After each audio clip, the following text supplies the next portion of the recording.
What's going on, everyone? Welcome to a Tuesday edition of On Q. Rich Quinones here. Appreciate everyone checking out the YouTube channel, Rich Q on Q, as well as on social IG and X. We're brought to you by our good friends at Play It Again Sports, and we welcome back on this Tuesday. We knew it was going to be a very busy week. We had to do a little double duty.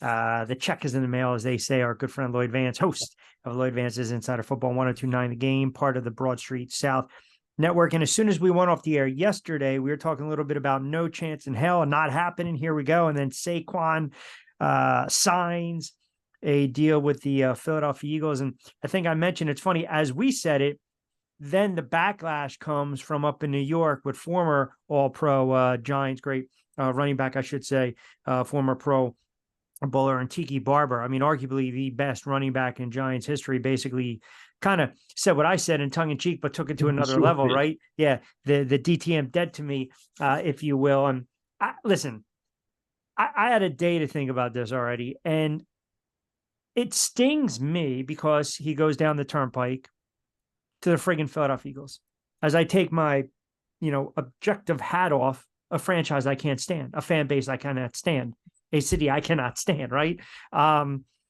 But having a ridiculous amount of friends, a ridiculous amount of family members who are Eagles fans, I look at this move as they wanted to upgrade the running back position. I think they overpaid for him. I think you're getting a running back that's had a lot of tread, wear and tear, injury prone.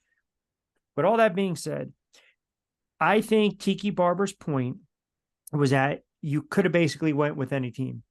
And as many times as he kept saying, want to be a Giant, want to be a Giant, want to be a Giant, the Giants, it was evident the Giants did not want to offer him the money that the Eagles were. So I can't get on him for that. Does it sting a little bit that it has to do with the Philadelphia Eagles? Of course it does. But listen, I get both sides of it. And then Saquon to kind of shoot back. And I tweeted this out. I get that what Tiki said was kind of tongue in cheek, but I also think Saquon Barkley responded like a player who felt he was being attacked. And to some extent, maybe he was, but at the end of the day, you have to do what's best for you and your family. I'll say this on the record right now. Saquon Barkley couldn't hold Tiki Barber's jock. I can tell you that right now. And I was not happy with what Tiki Barber, how he retired and said what he said afterwards with the Giants and Eli and whatnot. But, they're in two different stratospheres, if you will. Tiki Barber is an all-time great Giant. Saquon Barkley had a nice little run, cup of coffee, if you will. I'll get into my thoughts on him, but your reaction with the move yesterday by the Eagles, and then of course the aftermath. Yeah, actually, the sources were right, and it was a situation where, look, the Eagles wanted Howie Roseman, Jeffrey Lurie. They decided they needed a frontline running back. LaShawn McCoy, they went and got him so many years ago, and in the draft, and he was their guy. Then he left underneath Chip Kelly, and it was kind of stopgap from here and there. Yes, Miles Sanders. Yep. He had like one good season and he parlayed that and going to the Carolina Panthers. And Yep. obviously, a lot of players are not the same when they're not playing behind that great Eagles offensive line. So, they better use him too, as you were saying, for the amount of money that they gave him. He's the second highest paid running back at this point. And we're in a market, in a down market for running backs. And the Eagles are probably going to use him a variety of ways. They're going to throw him screen passes, maybe put him in the slot. But you're looking for him to be that dynamic player. Now, I think he's about 27 years old, and you start wondering about all the touches that he had, the injuries in the past to his lower legs, and so forth. Is he that same explosive player? So the Eagles think they got a steal with him. We'll see. It's a 3-year deal, but I think it's more going to be a 2-year deal, and kind of wait and see. And then they also bring Huff in, another young player coming from New Yep. York area, coming from the Ascending. Jets. So, Yep. they're rebuilding this team. Kellen Moore wants these guys in his image, and we'll see how this works out. But I do agree with you that he was overpaid. And then a lot of times, I think with these former players turn commentators, they may have been friends with the player at one time, but a lot of these guys are putting these hot takes out there, kind of like Tiki.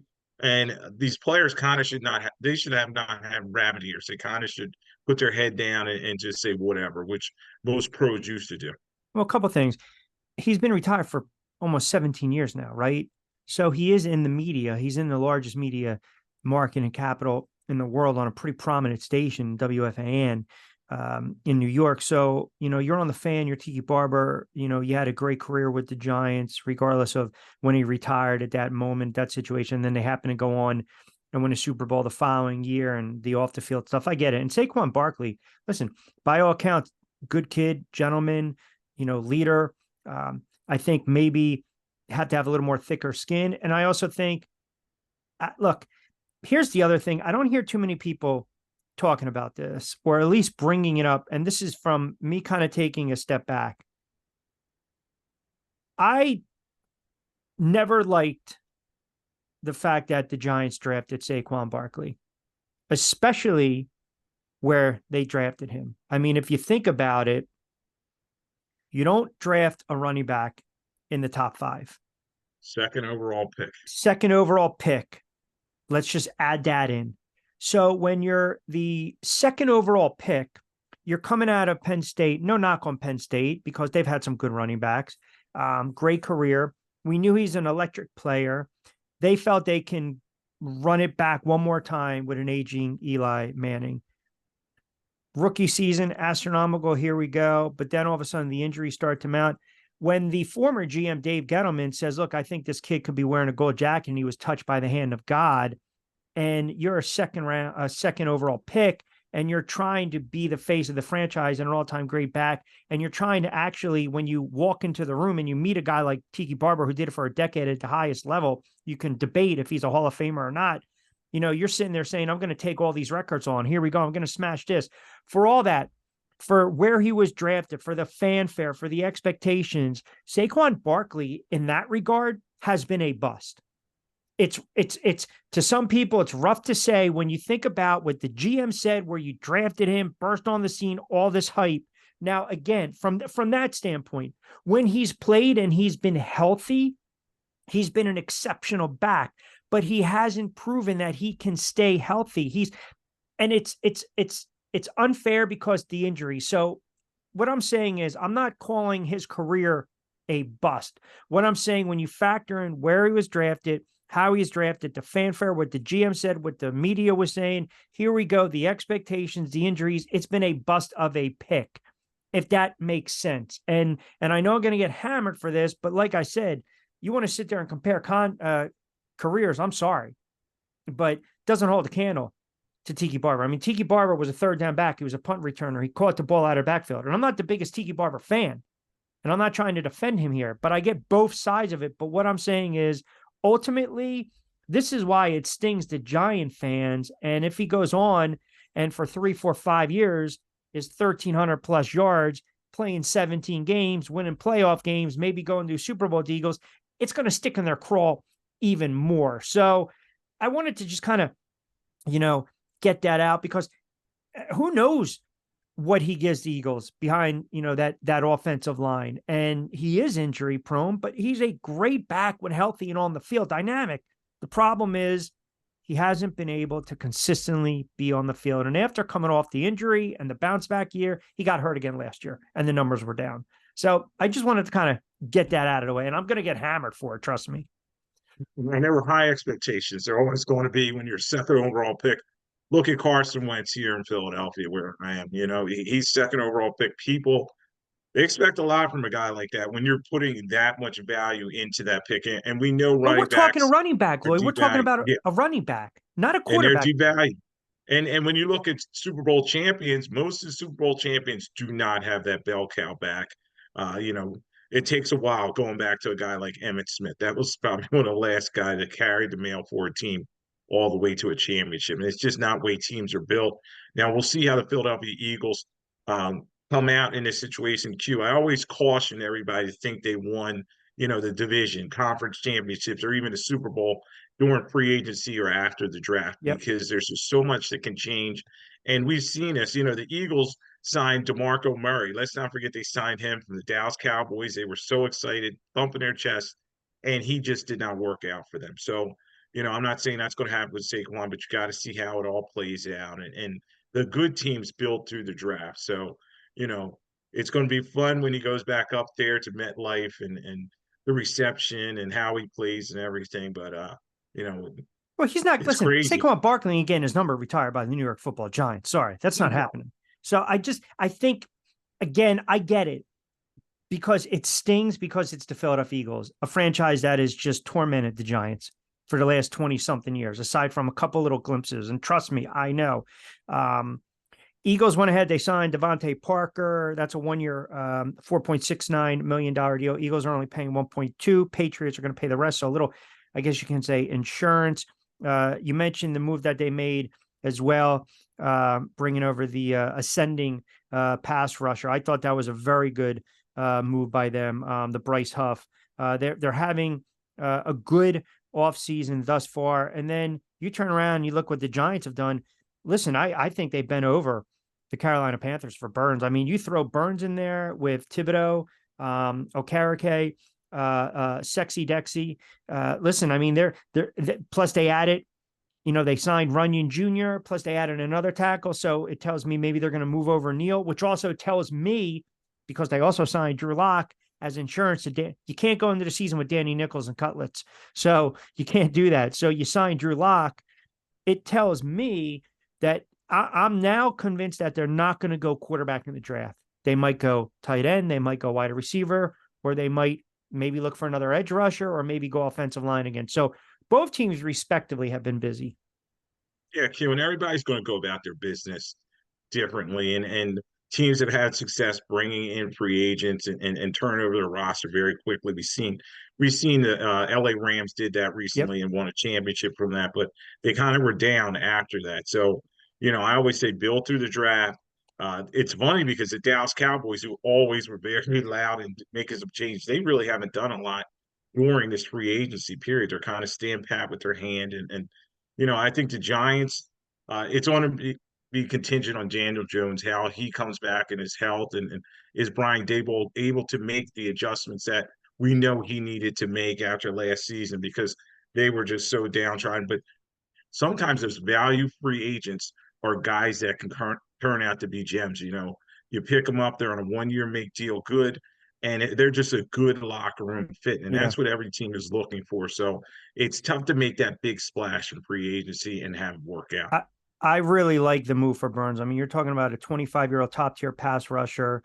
And like I said, I got killed yesterday, even on Facebook, and on Twitter, people were saying, why, you should appreciate Saquon. It's not that I don't appreciate Saquon.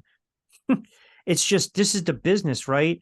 And the Giants didn't want him. So by all means, go sign. It stings because the Eagles, I don't want to sound like I'm contradicting myself or a hypocrite. And it might come off like that, but I understand Tiki Barber's perspective. I understand Saquon's perspective, but if you asked me today, and they brought in the kid Singletary, if you asked me today, are the Giants a better team today than they were yesterday? Absolutely. I mean, Burns to me can be a game wrecker. And I just think that, listen, the Panthers got fleeced. Credit to the Giants. I think it's an A+ move, fixing up the line, if you will. Turn around. Even the kid Singletary, workmanlike kind of back. Okay, here we go. You mentioned the Cowboys, they re-signed their long snapper, right? I mean, Right. And then you got the Cowboys signing Austin Eckler, so you stick him in the backfield with Brian Robinson. So teams are making moves right now in the NFC East. I just wanted to point this out to you. The Panthers gave up more draft capital for Sam Darnold than they received for Brian Burns. Darnold, 2021 second round pick, 38th overall, 2021 fourth round pick, 111th overall, 2022 sixth round pick, 226 overall. Burns, second round, fifth round, fifth round. The second round was 39th overall. The fifth was a swap, one spot. And then the 2025 was the fifth to be determined. That is per Will Brinson. So I mean, think about it. I think it was a great move. And I think the Eagles are stocking up. Washington, I think, even the move from Mariota, right? Let's talk for Washington for a moment. So you're going in this direction, right? You want to solidify a you know, a long-term quarterback. You don't want that bridge. I believe they draft a quarterback. I don't believe that Sam Howell's the answer, but you've got a backup in Mariota. You know, we learned Flacco is pretty much on the street. We'll get to that in a moment. So you look at what Washington's doing. I mentioned the Giants are probably going to be out of the running for a quarterback. Do you think the Washington Commanders are definitely now going to draft a quarterback? And they're at that second pick, so they're going to be looking at Drake May, Jaden Daniels, probably figuring out which one of them is a better fit for them. But I do think that they need to bring in a young, dynamic quarterback. That Mariota will be that veteran presence there. Obviously, we saw when he was playing here in Philadelphia, not a lot left, but he's going to be a good locker room guy. And they're bringing in older players. They brought in Yeah. Zach Ertz as well. Austin Eckler, as you said. Dan Quinn's trying to bring in some veterans, trying to remake the face of this team and get rid of some of the malcontents. So they kind of Washington stumbled down a stretch, and Cliff Kingsbury, the offense coordinator, he's going to want guys that fit his scheme. So I think a big thing is they'll go to the draft, and then they're going to need to get the football to Terry McLaurin. I was talking about that on my show last night. You know, he's such an explosive guy, and they just did not use him. He's already there, so I think Kingsbury will try to shore up that side of the football, and then Dan Quinn obviously will be in charge of the defense. Ravens signed Derrick Henry, but they lose linebacker Queen. He's going to leave the Ravens to join the Steelers. There was talk that Cincinnati was going to release Joe Mixon. That's not the case. Looks like multiple sources, the Texans are going to trade for running back Joe Mixon. I guess, you know, you lose to Saquon Barkley plans and Singletary, as we mentioned. Mixon's a nice little change of pace back. It is interesting that, and it looks like the Raiders will outright release Jimmy Garoppolo. The one, I don't know, where I'm kind of like, I raised an eyebrow was the fact that the Browns turned around and they signed Jameis Winston. Now, can you imagine Winston, right? And then Deshaun Watson hanging out night on the town. I mean, it's crab legs and massage parlors for everyone, right? So what? And hopefully they don't take an Uber. You know what Yeah, I I mean, mean? what? Or get massages. You know, Yeah, you pick him as your mentor. You know, what are we doing here if you're Andrew Barry, Cleveland? their general manager, and the Haslam family who owns that team, you got to be shaking your head, Q. It's like they already made the big mistake of Yep, getting John Watson at what $250 million plus guaranteed. guaranteed contract, and he's not going anywhere. And now you bring in Jameis Winston to kind of be his backup buddy, and what a crazy quarterback room, as you just said, it's going to be. You know, they do have the young quarterback DTR there who showed some flashes, a kid from UCLA, but you know what a crazy room that's going to be in the Browns. Last year they had that magical season under Joe Flacco, and I fully expect them to take a step back this year. Yeah, I mean, and Joe Linta, Joe Flacco's agent, longtime agent, said, look, the Browns never offered him a contract at all. If I was the Giants, I would have taken a flyer on Flacco and or Ryan Tannehill. That's another name that's still out there. We talked a little bit about Cousins yesterday, going to Atlanta. They should be the odds-on favorite now to win that division, even though Baker resigned with Tampa Bay. How did we get here with the money that these quarterbacks now are making? I mean, it's even to hold a clipboard, even some of these average run of the mill backup quarterbacks. I mean, it's just, look, Daniel Jones is an average quarterback who had a really nice season, but yet he's pocketing 160 million. You know, Kirk Cousins' agent and Kirk Cousins, you know, belong in the Hall of Fame just because of these contracts they've been able to negotiate. God bless them. It's just, when did we get to this point? Yeah, and the cap went up this year, $255.4 million, 30 million over last year, and I think Q, I think a big thing is all these teams want their quarterback to be the face of their team, and Yeah. you know, they're seeing the price tags go up. You know, Kyler Murray got the big contract in the off season. You talked about Daniel Jones, Jalen Hurts, and all these guys. You start wondering, are any of them really worth it? You know, considering the production that they have. You know, but when Patrick Mahomes is being paid less than some of these other guys, you know, you got to shake your head, and it's an albatross really for a lot of these teams, in terms of there's so much of their cap and their team space, you know, money tied up in one guy, and it makes it hard to grab other people. We talked about the Cleveland Browns. That contract for Watson is just going to be an albatross because it's going to be tough for them to re-sign some of the Yep. other value free agent. Their good linebacker Taki, he went up. He signed with the New England Patriots. Guys like that. You're not going to be able to bring back some of your glue guys because everything's tied up in that quarterback. And then your draft philosophy has to change as well because you have to grab younger players earlier and then put them on the field. So it's a double-edged sword, but it's crazy how this money's going. Maybe one day Q will see a $60 million quarterback out there, which Oh, is just crazy. it's if we see a 550 million dollar baseball player, we're going to see a $60 million a year uh, quarterback. There's these reports now that T. Higgins wants out of Cincinnati. I'm wondering, I think the Giants should be in the market maybe to explore that as well. There was some talk, Minnesota, you got Higgins, you got Jefferson, swap them out. Here's a first and a second, 2024, 2025 for Justin Jefferson, reunite him with Burrow and Chase. What kind of value right now, if you're a team exploring T. Higgins, what are you willing to give up? I think it may take a second rounder for him. I don't think he's a first round, trade prospect. A lot of times teams, you look at that old Amari Cooper trade going from the Dallas Cowboys to the Browns. A lot of times teams will give up a first rounder for Yeah. a guy of that ilk. But I think T. Higgins is just underneath of that. And unfortunately for him, the Bengals hold the hammer. So he's under contract. He franchised him. This may be an ugly holdout situation. We'll see how it goes as they go towards camp. Maybe during the draft, somebody steps up and says, you know what, a late round, first first round late pick, that's almost like a second rounder anyway. If you're picking 25 or after, maybe one of those contending teams that was in the playoffs tries to grab him. So that's going to be a storyline we got to watch. I feel like last offseason it was Stephon Diggs and Josh Allen. Are they on the same page? And then all of a sudden everyone was saying all the right things and look what happens, right? And, it's all about winning the ball.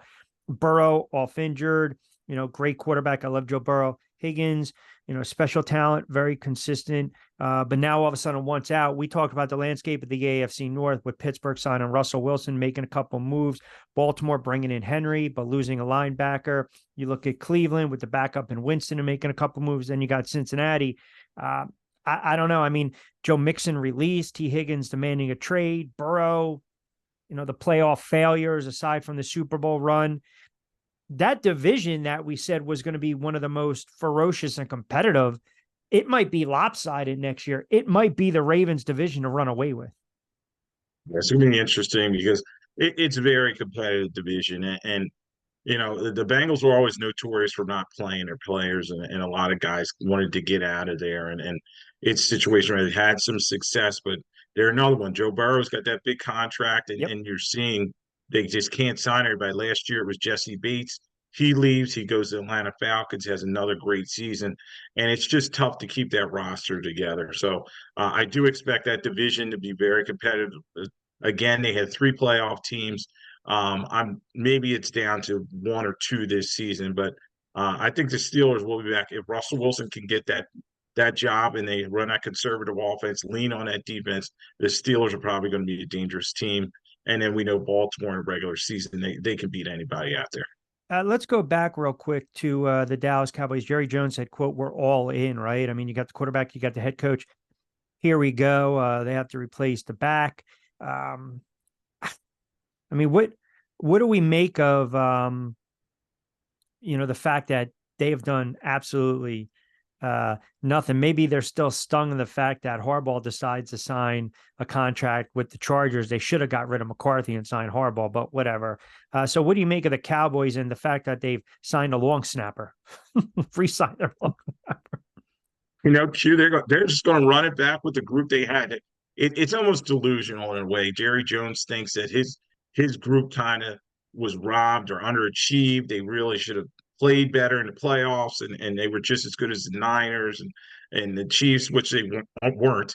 And McCarthy has one season to get this thing right, and unfortunately for them, they lose Dan Quinn. That I know his defense underperformed, and we're going to see how Schottenheimer does as their offensive coordinator and Zimmer does as their defensive coordinator. But At this point, I've always said the same thing. Jerry Jones needs to step away from being a general manager of this team. Allow somebody that's a football guy to come in there, be the architect, but his ego just will not allow it. So, you know, it's a situation that could get ugly. They're talking about they're going to pay Dak Prescott that big type of money that we were talking about earlier, 50 million plus per season. So, Dallas, uh, they're going to have a very good draft queue to kind of compete. We know this division's changed hands over and over again, and they're the defending divisional champ in the NFC East, but I just don't see it happening. And there's just guys getting old, and what kind of plan do they really have, especially under McCarthy? Yeah, I want to get back to the Giants. Had a couple people hit me up. Uh, they said, look, if they get a backup, how do you read the room? And I said, if you're investing, I guess your level on a backup, if you're paying for a top backup, then the thought that made more sense drafting a quarterback was actually even less likely to happen, I should say. Pardon me. If you sign basically a bargain basement type of backup, does that mean they're planning to draft a quarterback? I don't know. I wanted to get your thoughts on that because if you think about it, Locke's getting paid $5 million. So does that change their draft plans either way? I mean, Tyrod Taylor signed with the Jets. I failed to mention that. You're not going to go into the season with just Danny Nichols and Tommy Cutlass. You're not doing that with Jones and DeVito, especially with Jones coming off that injury. So Locke's serviceable guy. We saw him make some plays with Seattle here and there. We saw the cup of coffee with Denver. Not going to light the world on fire. Not a starting caliber quarterback in this league at this point. Does this move say, okay, we'll run it back with Jones, we'll build around him, and this is it? Or, okay, we just want an insurance, but we can still draft a young quarterback to sit?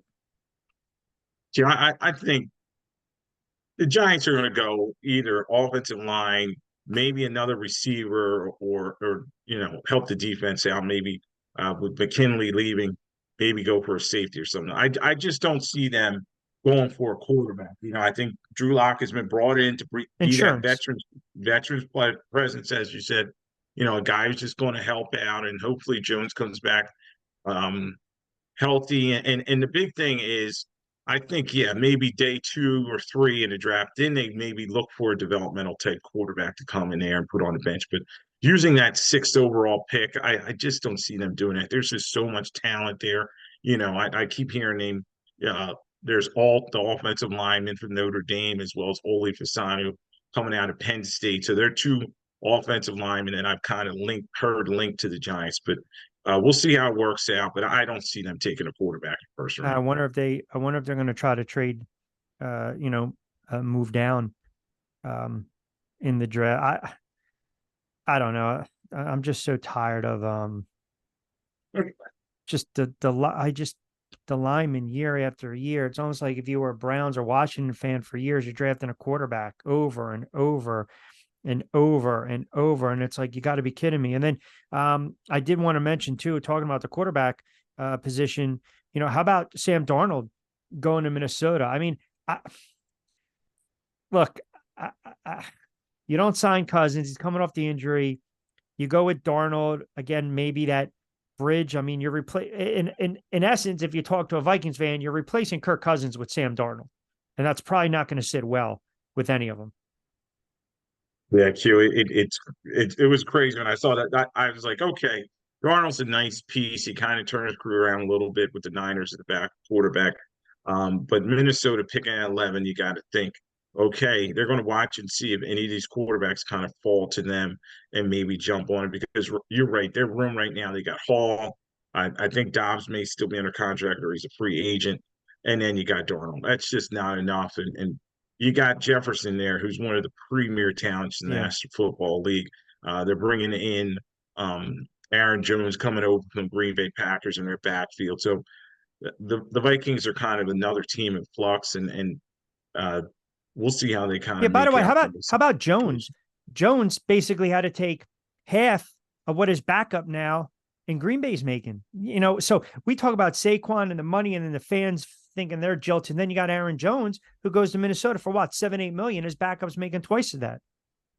And the Packers decided, so you know what, we're going with Josh Jacobs, a guy who's more explosive, and Jones has been beat up at this point. And we've talked about the devaluation of the running back position, and you know, for the Vikings, this is a value situation. They may get a guy who can come in there and help pick things up. They last year they really never survived Dalvin Cook leaving, going to the Jets, and Madison just wasn't the answer. They cut him, and they're going to bring Jones in there. We'll see how much he has left. He's going to be 30 soon, and we Yeah. talk about the pounding these guys take. So, you know, a lot of moving parts for the Vikings. I think the biggest thing for them, they want to re-sign Jefferson. He's coming up. That contract's going to be huge. By the way, it's a runaway thus far. Giant fans better all around running back. I posted on X, 87% Tiki, 13% Saquon thus far. So, you know, like I said, I was a huge Tiki Barber fan. He carried that offense for a lot of years, man. He had some big games against Kansas City, over 200 Washington, rode him into the playoffs, you know, had some really big games. You can make an argument he's a Hall of Famer.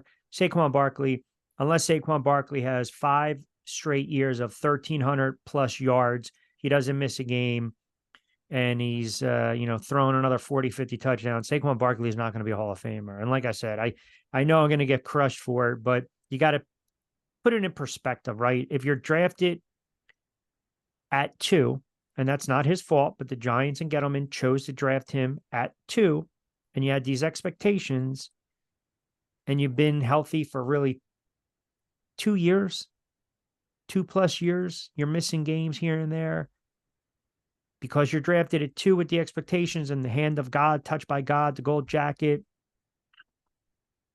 you know, and I'll leave it at that. So Yeah, it's going to be fun seeing how this thing plays out. And hopefully, not he if he stays rushes for healthy $165 against the Giants is not going to be friggin' fun. because too often these free agents don't pan out. So, Yeah. you know, I just want to see, can he put a full season together, because he's Yeah. making a lot of Or, money at the or, Jeffrey yeah, Lurie paid him. yeah. Or he's going to be DeMarco Murray with the Eagles. Yeah, you'll see a lot of his jerseys going around, and he won't even be in town. You know, there's a lot of Murray jerseys out there. Eddie George with the And Cowboys. I'm sorry. yes. All right. As always, Lloyd Vance kind enough to join us. We'll do it again later in the week. We have to continue to just rip through what's going on in NFL free agency. You got to start breaking down these divisions, drafts right around the corner, but give Lloyd a follow at Lloyd Vance, host of Lloyd Vance's Insider Football 1029. The Game, part of the Broad Street South Network. You can catch him every Monday night live. Always appreciate it, my friend. Shoot, thanks for having me on.